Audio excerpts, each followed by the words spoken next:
जी तो स्वागत है आप सभी का हमारे चैनल में। और इस खबर से तो आप सभी रूबरू होंगे कि मनोज तिवारी बने हैं दूसरी बार पिता, हुई है उनकी छोटी सी प्यारी सी बेटी। लेकिन इस वीडियो में सभी को हम जानकारी देंगे कि क्या है पवन सिंह का रिएक्शन, क्या कुछ कहा है पवन सिंह ने मनोज तिवारी के दूसरी बार पिता बनने पर। इस वीडियो को लास्ट तक देखिएगा और पवन सिंह के सभी फ्रेंड्स वीडियो को लाइक एंड शेयर कीजिएगा। तो भोजपुरी फिल्म इंडस्ट्री के सबसे बड़े सुपरस्टार, जी हाँ, मनोज तिवारी की हम बात कर रहे हैं, जो इस समय दिल्ली से बीजेपी पार्टी के सांसद भी हैं। और 31 दिसंबर को मनोज तिवारी बने थे दूसरी बार पिता, जिसकी जानकारी उन्होंने खुद अपने ऑफिशियल इंस्टाग्राम आईडी से दी।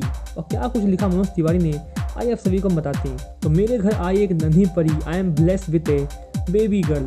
तो कहीं ना कहीं मनोज तिवारी काफ़ी खुश हैं, जिसके बाद से बॉलीवुड के साथ साथ भोजपुरी के तमाम सितारों की तरफ से मनोज तिवारी को ढेर सारी बधाइयाँ गई। और इस बीच भोजपुरी फिल्मों के पावर स्टार पवन सिंह का भी रिएक्शन आया है। और पवन सिंह ने अपने इंस्टाग्राम आईडी से ये पोस्ट करके लिखा है कि बहुत खुशी हुई, श्री मनोज तिवारी मेरे बड़े भैया दूसरी बार पिता बने और मैं दूसरी बार चाचा।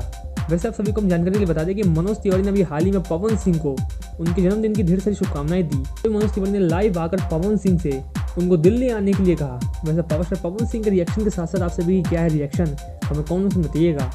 और कैसे लगी आप सभी को मनोज तिवारी की छोटी सी प्यारी सी नन्ही सी बच्ची, हमें कमेंट सेक्शन में बताइएगा। उस तरह की खास वीडियोस को पाने के लिए हमारे चैनल से बने रहिए। मेरे नेक्स्ट वीडियो में, तब तक के लिए धन्यवाद।